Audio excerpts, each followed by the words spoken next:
Android kami. iPhone kami. Hindi magpapatalo ang Android sa iPhone. Hindi magpapatalo ang iPhone sa Android. Android kami. Good for gaming. iPhone kami. Good for vlogging. Mas maganda yung Android kasi kahit wala kang load, pwede ka maka-free data. Mas maganda yung iPhone kasi maganda kamera. Mas maganda yung Android dahil matagal malobat. Mas maganda yung iPhone kasi may App Store. May Play Store naman din kami Wala kami pake, at least may App Store kami. Nakapod may share it. At saka maka-Bluetooth kami.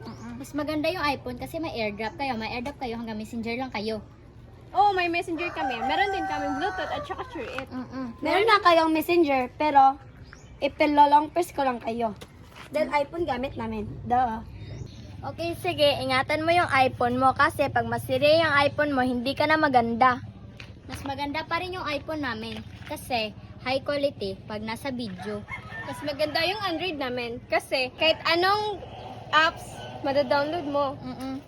Pero mas maganda pa rin ang iPhone kasi pag magpipicture ka, hindi blurred yung mukha mo na mukhang aso. Duh. Hindi kagaya sa'yo, naka-reminis sa inyo Android. Mas maganda yung Android kasi kahit ginazoom mo na, clear pa rin yung image. Pero mas maganda pa rin iPhone. Kasi kahit mas maganda yung dumi-dumi iPhone, mo, wala makakatalo white sa pa rin iPhone. ka. Mas maganda yung Android. Hindi magpapatalo ang Android.